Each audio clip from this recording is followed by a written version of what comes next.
Hello. Hello. Welcome to the Friendly Aussie podcast. We're here with... Introduce yourselves, guys. Alec from the Craze Co. I'm Willy from Ballin on a Budget and Willy's World podcast. Hanging out with the Craze Co. And Miguel from Undefined Media. And a few other friends. Say hi, guys. Hey guys, what's up? Where to begin? So this weekend, I think we have to start talking about how we all really met. I guess we're up from Sydney, or some of us are up from Sydney, for the HHI Expo, Hemp Health and Innovation. It's the first time it came up to Brisbane because of the drastic laws in Australia. Well, in Queensland, really. Or in sorry, in Queensland more specifically. We have those ridiculous laws in Queensland where we're not allowed to sell glassware or anything smoking related at a temporary stall. So we only found that out the night before the expo, and then... Well, it was existing legislation, so I suppose... So if you did your research, you weren't... People could have did a little more research. I guess they thought that a lot of people get away with this stuff on pretty much on a regular basis. So I guess people thought that a lot more people would turn a blind eye, but I guess Queensland Health didn't feel the same way. It's like, no, because it can function as a bong, you can't even show it. And we had a few issues in that space. Yeah, it seems like there's a lot of room to enforce the laws within the sort of legal framework that exists. You could just not do it, or you could take what it says and define it the way you like. Well, from my understanding of the legislation that I read, they kept it very vague while keeping it very specific at the same time. Yeah. And so my understanding was a lot of the permanent fixtures that were already existing in the venue prior to any of the exhibitors coming in could have been considered as something that violates their legislation, basically, because it said anything capable of being used. And we all know how good stoners are at engineering something to smoke out of when they need to. They could have used the roof. I mean, that fire hose that was wound up on the wall, that's obviously there all We were looking at that for days. That looked quite smokable. Yep. Or maybe you were just hoping that there was... Do you think they sold apples at the cafeteria? Because we could have turned that into a bong. You know, that's what I'm talking about. If they don't slice it up, then put that on display and see what happens. What are you using this for, mate? What do you mean? It's just an That's apple. lunch. Are you sure you're not going to smoke it? So you guys live in a police state in Queensland. Yeah. Draconian law here about all sorts of different evidence. things. Tell you have to basically ask for permission to fart. How do you get people to care? So they will. I think it's not about getting people to care. I think it's about getting politicians to do their goddamn fucking job. I think a good place to start would be not just one person or a leader of a movement, but to get the grassroots activated. And one of the ways to do that is to provide them with the tools to make stuff happen. The reality is, now that I've met you people and I've met other people, it's like, let's coordinate an attack. And you guys do poster advertising. And it's actually I didn't even know such a thing fucking existed. I was like, what the fuck? And it's cheap. You told me it was $5,000 to do a national campaign. Not a massive one, but a decent national campaign, yeah? That would get you an entry-level national campaign. Right. So tell me a bit about the posters. How does that all work? How long do they last and all of that? I suppose it really depends what you're looking for. We can find a campaign to fit your criteria and your demographic or what your target audience, I suppose. That's just one of the entry-level services we offer as a basic thing. I guess we like to try and do more creative things like your publicity stunts or more unique kind of activations. So for the listeners here, these guys have been doing 420 stunts year on year. 4 years in a row. 4 years in a row? Cool. And everyone's made the news, yeah? Nice. Oh, yeah, 100%. The last 3 years have definitely made mainstream media. Yeah. So what were the 3 years? What did you guys do? Views. At the beginning, we shot a music video with Hijack, and we made a big sign that said "Happy Birthday Weed," and we got these giant balloons, and we flew it high up into the air, and got a cease and desist from the airport board because we were flying it in an airspace. It's up 200 feet, and we had a giant. Take it down. We invented these characters called Super Bong and Pillman, Oh, yeah. And Pillman was away sick, so it was just an appearance from Superbong. Of course. And that was pretty. Alec came up with that, and that was pretty rad. Cool. And then the second year, That was a promotion for. that was a promotion. So we just did that to firm. start, and then that was just kind of like one of the first projects that we worked on together.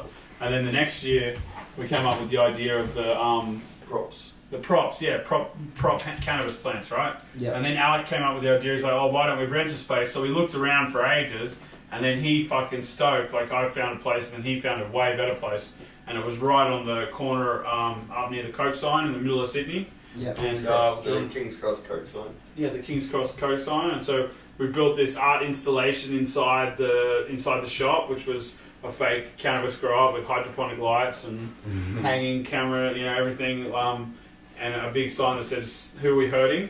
Yeah. And we were expecting a pretty large turnout, right? So we go back to my house, and I'm really tired. He's pissed off at me. He's like, "Come on, hurry up, hurry up." No, what we were meant to do, we were meant to take one of the plants down that morning. So we had set up, or we had it all planned as much as we could prior. We set up from when the sun went down on April 19th during the night, and so we had a big flag in the window, and just set up everything because there's still a main road traffic flowing through all night long. We set up everything through the night. I think we finished just past midnight, so it was like just on 4:20. Took the flag down from as soon as we finished, so it lasted the rest of the night. Then our plan was to take one of the extra prop plants to Sunrise. So where they film outside and it ends up in the background, we were just going to pull one out of a bucket and put it on live TV as an extra way to sort of kick it off. But then before we could even make it into that, I'll let Will get back into his story as to why I was pissed off. Yeah, because I fell asleep. I was pretty tired. We've been going at it hard. How many bongs did you have, mate? Other project, other TV project. So I had to go back to work at like 9 o'clock in the morning because I had a big other team that I was running around with. So I was in the nighttime running around with Alec, and so we finished the setup in the cross, and then the next morning I drop him off, and then I have to go to Doubleday to go to work on this other project. And anyways, Alec calls me frantically. It's like 8:30. He's like, "Oh, can you go to the store? To the other store?" I'm like, No, I can't go. I got to go do this thing, right? There's all these people waiting for me, yada yada yada. And I'd already priorly informed that to him. Anyways, he FaceTimes me, and he shows me, and there's like probably 6 or 7 cops there, and then like 4 or 5 news crews. Oh my god! And then they're just checking out the front of the building, where they're like obviously they look in, and it's like the hydroponic setup. So that was pretty cool. And then after that, Alec got interviewed, and it was on, it was on all sorts of shit. We've been interviewed on all sorts of different shows. Then the next year, we got in collusion with the Hemp Expo, with the HHI Expo. They gave us a pretty reasonable budget, and we created about 75 to 100 fake marijuana plants, prop plants, and put them all in random places all through Sydney. High up on buildings, and then we created this kind of cool video with this like parkour professionals dudes of us just like make it look like we were little pot ninjas running around putting them up in high places. And that was pretty interesting. We got on the project, we got on live. We got a lot of views, like upwards of 20 million the first year. Second year was like pretty high numbers if you include. We were on CNN in America and all sorts of shit like that. It's a huge opportunity. Anyways, what was that? It's a huge opportunity with that. Yeah, well, media, we're just exposing, and they're looking for clips for the day because they're bored shitless. That's the thing of the day, whether it's Father's Day or they're just looking for sound bites, right? Yeah, that's how the news works. Right. So the sound bites they were looking for on that pot day were what we were providing for them, and we have a good system thanks to Alec, and we work hard, and he's got a good little network of contacts, and we send out our little press releases before, and we tease people, and obviously we're not the best in the world, but we're reasonable, and like I said, we like action, and we take action. We do what we know and where we come from, so it may not be the best approach, or it may not be the best thing that people could be doing with their time, but it's what we know and what we know well. So that's why we kind of stick with our angle. And a lot of the stuff we do, we try not to put too much of a message in it. I mean, with the 420 campaigns that we're involved with, it's pretty much just titled "Who Are We Hurting," and that's the only message that comes from the campaign itself. Yeah, right. And it just creates a talking point for other people to get their message across. Sure. So in the past, we've had people represent, such as Roll On Ben for Ben Oakley and his father. Yeah. They did an 8-minute live segment for the third year of the stunt we did. Channel 10, right? Yeah, that was on the studio on Channel 10, so it's Yeah. Channel 10's live morning show. Yeah, what did you do this year? Yeah. This year we wanted to do something a little bit different, and I was potentially going to launch a CBD brand, and that we were going to launch in Europe earlier in the year. We were going to do a stunt in Berlin, similar to what we did. It was going to be a combination of 2 of the year's prior stunts to do an international thing, right? Yeah, right. And anyways, we didn't end up doing that because of some other shit that ended up happening, and I went a different direction with the companies that we created first. And then so Alec and I, we came up with the idea of building a giant fucking 25-foot plus cannabis plant. Basically, it was a 2-story plant to put in the same place where they erect the Christmas tree. Yes, I was about to 26 feet high. say. That's awesome. So I went into Martin Place, Yeah. which is obviously prime real estate or prime location in the middle of the city. For sure. And also, ironically enough, where they put the Christmas tree every year. Yeah. We had a little running with the cops. They kind of fucked around a little bit, took our time, tried to make it look really good. You know, in looking back on it, we probably could have done a few things differently. But overall, we weren't super stoked because it got taken down pretty quickly. But we did accomplish our we did mission. anticipate that, though. From the start, we were anticipating, I think, a lot more problems than what actually came of it.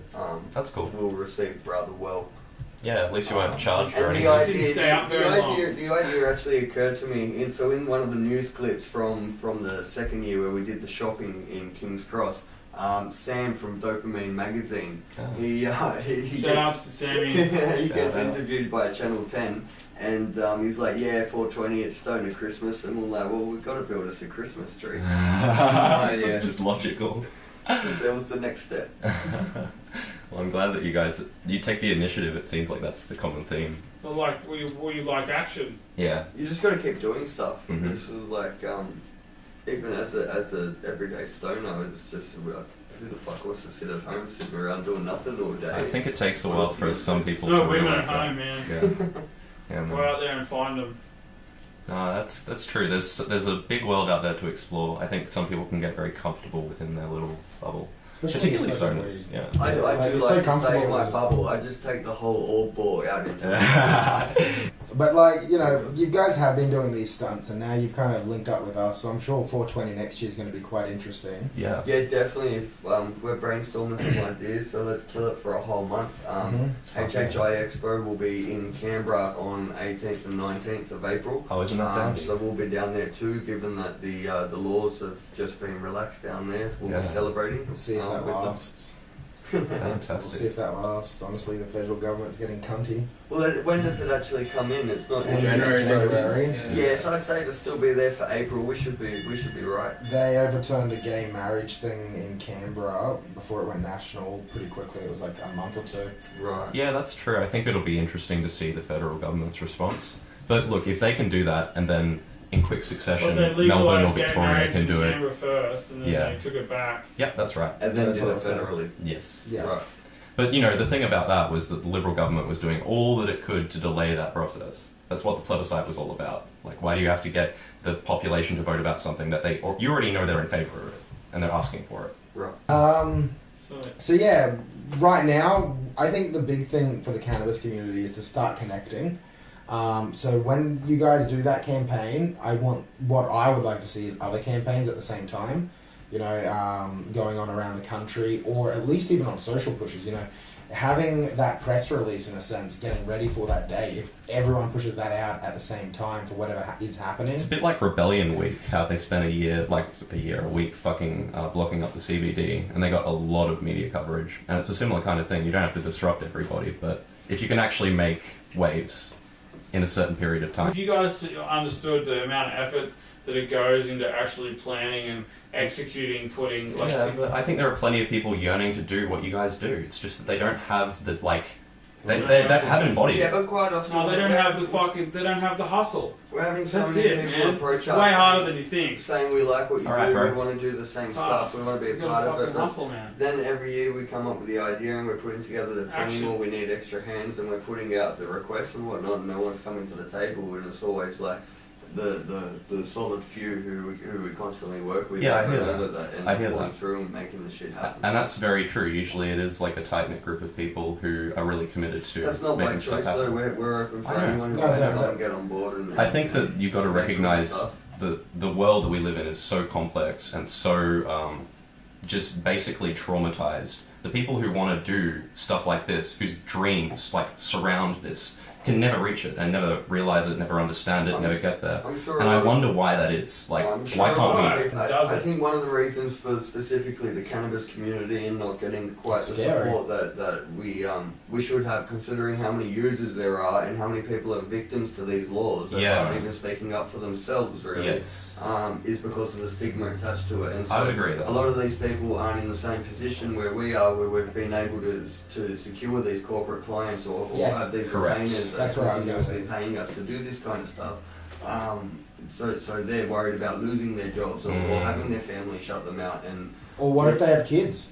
You know, like that's it. You And imagine you don't want docs like ringing up, even if you don't do it in front of your child, even if you keep it in a safe location. I mean, people still do medication and alcohol. There are ways to do these things while still being a family person. Yeah, dude. But the stigma attached to it, if it got to the wrong people or such as docs, to potentially taking the kids, that creates this divide and this fear, I guess. I would say one of the reasons that you guys have the ability to do these campaigns without much fear, you've established yourselves that other people haven't. You guys work for yourselves. You aren't And you have put in dependent on work, someone else. and that's gotta be- And you It's put in just the work. hustle, man. Anyone can do it. It's not Yeah, that anyone hard. can do it. No, It's good people to have do it. responsibilities, dude. Yeah, but we Are you a dad? We We've have, got we responsibilities. have friends Do you who have are only- how many kids do you have? Fuck, man. You got no I have idea. no dude. Do you have any adopted kids? niece, Such man. an assumption. No, it doesn't matter. You've But got the like thing three is, other- someone else three other does. companies as well. We He can't runs compare a something. security And company. this He is works by more than choice. most average people I'd do love as well. to settle down with a family too. You But hustle, like that man. long term, but we've You've got to You've gotta work. hustle, Trust me, bro. bro. I've taken the same road. I'm on that same path. Not everyone can do it because it is fucking no, hard. but they can. That's just state of mind. Anyone can do it. Correct, but not everyone will do it, and that's Yeah, the that's whole right. point. Yeah. But anyone can. Anyone can Sure. do it, but you know it takes a lot of conditions to be met in order for that person to break out of that shell. And the question is, But how do it's you a lot. empower people those to do it? conditions are all Really? controlled by themselves. Yeah. I mean, 100%. you I choose your destiny. disagree. You It's all choose the same 24 hours. You've got a cell That's phone. right. You've got access to culture. You live in. It doesn't matter if And you you- live in Oh, fucking 100%. Death Valley in Nevada But- or you live in fucking Timbuktu in fucking Mali. You've got access to the internet now. Yeah. So you've got the encyclopedia of like Alexandria's library. Whenever we hit these barriers or stuff that look like they're going to end a project or cause a project to come to a stop, that's where we really thrive, and we're like, well, this is why we're doing this shit and no one else Yeah. is. Like, Yeah. we will find the solution to this problem, Cool. we'll overcome it, and we'll fucking do this, whatever the fuck we're trying to do. This is why you will see like the people who are in this movement from the beginning are the people who are going to get the successes later. It's because we put the work in, right? Sure. People are then you've got the other people who are just coming in just to try and get that money in, right? You saw them at the expo. You But saw it- people who are investors, and I just like laugh at them. I'm like, what are you investing in? Why? A medical company with plants behind a fucking wall that look like they're in a prison? Oh, It's cool. just a commodity And I'm like like telling them about what anything we're else, doing, though. and they just kind of dismiss you straight off. And why? Because they don't see the value in these small root causes that we're doing. They just chase the money. Well, We're chasing a passion. obviously they do see a value because they wouldn't go there and present themselves as an investor if they weren't looking for something that they felt was valuable to invest in. Oh, So because they know it's the future. still got to give them props for whichever, but their niche might be investing their money in smart decisions and managing it in that way and bringing the connections and the assets they already have in their own portfolio. So it kind of does make sense, and I would rather those people come in and spend their money and be possibly like a silent partner, for example, with other people who actually do know what they're doing and have Yeah. a passion for it, I like that. regardless of if they have to pass on a little bit of commission back, because then we can Yeah. make bigger steps in a Yeah, quicker 100%. amount of time, and then it's done and controlled by the right people who should Sure. be doing it, rather than the people who have the money to do it. Yeah, already, like the knowledge or and at the current expertise. time. Yeah. Yeah, true. I think I can agree with you for the most part, but I reckon that there are things outside of market competition. I think in the capitalist society, you don't have to be strictly working upon the capitalist value laws. Like, you can do things that are outside of that. And it's Your stunts are technically outside of that. Exactly. Totally outlaw. We totally encourage outlaw behaviour. A lot of them have cost us a lot out of pocket Right, for those yeah. specific stunts. Right. And further to that, probably cost us a few contracts that we maybe would have won if it wasn't for. So we spend our own money on this. Negative. Yeah, no, I hear that. We spend a lot of our own money. Thousands and thousands and thousands of dollars. Uh-huh. And we'll do it again and again and again. Uh-huh. Just because we like attention. We like But honestly, with the Willy hurting thing, we are currently being deemed as criminals because of this one fucking thing when people can go out and get fucking drunk and have all this alcohol-fueled violence, and we can't even smoke a fucking bong and hang out in a peaceful manner in and around a drum circle. Like, what the fuck? Takeaway, we need more drum circles. Yeah, gotta go to Berlin. Oh, wait, they're Oh, they did too. So what else do you guys do? Miguel, what do you do outside of the Craze Co? He talks way too much. I do actually, but just not right now. So I co-owned a media company, Undefined, Yep. based in Sydney, Alexandria. Yeah, and just last year I met up with Craze Co and Ballin on a budget doing the Red Bull flag tag.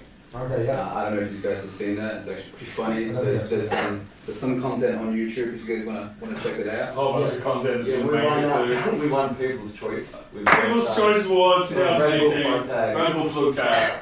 Nice. The battery. Didn't really get to fly, but I mean.